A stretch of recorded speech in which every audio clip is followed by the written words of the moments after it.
දැන් අපි සාකච්ඡා කරමු 2001 වෘත්තචලිතයේ ගැටලුව. අපිට කියනවා රූපයේ දැක්වෙන පරිදි කේතුක හැඩයෙන් යුත් සුමට භාජනයක අභ්‍යන්තර පෘෂ්ඨය මත භාජනය සුමටයි. මෙන්න මෙහෙම කේතුක හැඩයක් තියෙන භාජනයක් තියෙනවලු. සුමට භාජනයක් මෙයා. මේ සුමට භාජනය මත වෘත්තාකාර පතයක අංශුවක් චලනය වෙමින් ඉන්නවා. ඔහොම. අංශුවක් චලනය වෙමින් ඉන්නවා.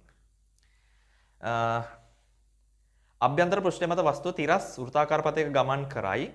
නිශ්චල නිරීක්ෂකයෙකු නිරීක්ෂණය කරනු ලබන පරිදි 2000 ගැටලුව වගේම දෙයක් තමයි අපි මෙතනදී අහන්න උත්සාහ කරන්නේ. නිශ්චල නිරීක්ෂකයෙක්. ඒ කියන්නේ නිරීක්ෂකයා ඉන්නේ මෙන්න මෙහෙ. නිරීක්ෂකයා ඉන්නේ අවස්ථිති රාමුවක් ඇතුලේ.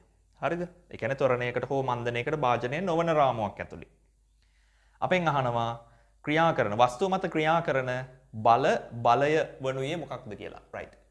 මම මෙයාව මෙන්න මෙහෙම ඇඳ ගන්නම්. මේ බිත්තිය මත එක මොහොතක් ඔන්න ඔහම වස්තුව ඉන්නවා කියලා මම ඇඳ ගන්නම්කෝ. හරිද? අපි දන්නවා ෂුවර් එකටම මේ වස්තුවේ බර නම් පල්ලෙහාට ක්‍රියා කරන්න ඕනි mg. වස්තුවේ බර පහළට ක්‍රියා කරන්න ඕනි. මේ කියන බිත්තිය රළු බිත්තියක් නම් මේ වස්තුව මත ඝර්ෂණයක් ක්‍රියා කරන්න ඉඩ තිබ්බා. හරිද? නමුත් අපි දන්නවා මේ බිත්තිය සුමට බිත්තියක්. එහෙනම් ඝර්ෂණ බල ගැන කතා කරන්න දෙයක් නැහැ. ඒ විතරක් නෙමෙයි වස්තු දෙකක් ස්පර්ශ වෙන තැනකදී ඇති වෙන්න පුළුවන් ඒ දෙදෙනා අතර ප්‍රතික්‍රියාවක්. හරි? සමහර විට ඇති වෙන්නත් පුළුවන් නොවෙන්නත් පුළුවන්. නමුත් මෙතන අපි දන්නවා ස්ථිරව මොකද වෙන්නේ මේ ස්පර්ශයෙන් හින්දා මේ දෙන්නා අතර ඇති වෙන්න ඕනි අභිලම්භ ප්‍රතික්‍රියාවක්. ඕම් ඔහොම. R කියලා අභිලම්භ ප්‍රතික්‍රියාවක් ඇති වෙනවා. එතකොට ඇත්තටම මෙයා මත පිටින් බලන අපිට පේන්නේ මේ බල දෙක විතරයි. ඔය ප්‍රමාණවත් හොඳටම මේ පිළිතුර ලබා ගන්න. එතකොට ඇත්තටම කියනවා නම් මේ පිළිතුර වෙන්න ඕනි මොකක්ද? වස්තුවේ බර පමණි වැරදි. වස්තුවේ බර සහ පෘෂ්ඨයට ලම්බකව ක්‍රියා කරන ප්‍රතික්‍රියාව පමණි. ඔව් ඇත්තටම මේ දෙන්න විතරයි ඉන්නේ. අපි ඊටු උත්තර ටිකක් බලමු. වස්තුවේ බර සහ කේන්ද්‍රාභිසාරී බලය මගින්. right. අපි බලමු මොකක්ද මේ කේන්ද්‍රාභිසාරී බලය කියන්නේ කියලා. එස් කියනවා පෘෂ්ඨයට ලම්බකව ක්‍රියා කරන ප්‍රතික්‍රියාව සහ කේන්ද්‍රාභිසාරී බලය පමණි.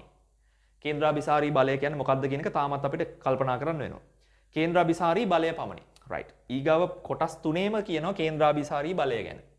මොකද්ද කේන්ද්‍රාභිසාරී බලය කියලා කියන්නේ? ළමයි වස්තුවක් වෘත්තාකාර පතයක භ්‍රමණය වෙනකොට ඒ වස්තුව මත අපි දන්නවා අනිවාර්යයෙන්ම කේන්ද්‍රයේ දෙසට යොමු වෙච්ච බලයක් තියෙන්න ඕනේ. ඒ බලයට තමයි අපි කියන්නේ කේන්ද්‍රාභිසාරී බලය කියලා. වස්තුවක් ඒ විදිහට වෘත්තාකාර පතයක භ්‍රමණය වෙනවා නම් අනිවාර්යයෙන්ම මේ වස්තුව මත කේන්ද්‍රාභිසාරී බලය සපයන්න සමත් වෙන බලයන් වෙන්නේ එක්ක තන්තුවක් ගැට ගහලා තියෙනවා නම් ඒ ආතතිය. එහෙම නැත්නම් රළු පෘෂ්ඨ දෙකක් නම් මේ ස්පර්ශ වෙලා තියෙන්නේ එතනදී ඇති වෙන ඝර්ෂණ බලය. එහෙම නැත්නම් වස්තු දෙක අතර ස්පර්ශය හේතුවෙන් ඇති වෙන අභිලම්භ ප්‍රතික්‍රියාව. මේ ගැටලුවේ හැටියට නම් ඒ සඳහා බලපාන්නේ අභිලම්භ ප්‍රතික්‍රියාවේ සංරචකයක්. ඇත්තටම කියනවා නම් අභිලම්භ ප්‍රතික්‍රියාව. මේ පැත්තට තියෙන සංරචකය. මම ගන්නම් මේ ආනතිය ඇල්ෆා කියලා. එහෙනම් මේ පැත්තට තව සංරචකයක් තියෙනවා. මේ පැත්තට තිරස් සංරචකයක් තියෙනවා. එයා R cos ඇල්ෆා. මෙයා සිරස් අතර තියෙනවා R sin alpha. R sin alpha කියලා කියන්නේ mg ට සමාන අගයක් වෙන්න ඕනි ළමයි. ඇයි එහෙම වෙන්න ඕනි? තිරස් වෘත්තාකාර පතයක මෙයා චලිත වෙනවා නම් ඒ කියන්නේ වස්තුව සිරස් අතට චලිතයක් සිද්ධ වෙන්නේ නැහැ. ඉහළ පහළ යෑමක් සිද්ධ වෙන්නේ නැහැ.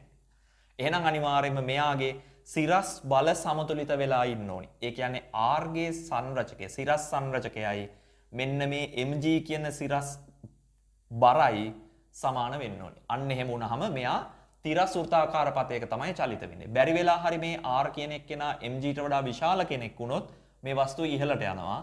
R කියන එක R sin alpha කියන එක්කෙනා mg ට වඩා කුඩා අගයක් වුණොත් මෙයා පහළට ගමන් කරනවා. ඔන්න ඒකත් දැනගන්න. එතකොට කේන්ද්‍රාභිසාරී බලය ඇත්තටම වස්තුව වෘත්තාකාර පතයක චලිත වෙනකොට කේන්ද්‍රාභිසාරී බලයක් ඇති වෙන්න ඕනි. ඒ ඇති වෙන කේන්ද්‍රාභිසාරී බලය සපයන්නේ R ගේ තිරස් සංරචකයේ හෙවත් R cos alpha මගින්. හරි ඔච්චරයි. එහෙනම් පිළිතුර වෙන්න ඕනි කීයද? 2001 වෘත්තචලිතය ගානේ පිළිතුර වෙන්න ඕනි පිළිතුරු අංක 2. හරි. එහෙනම් අපි යන් ඊගාව ගැටලුවට.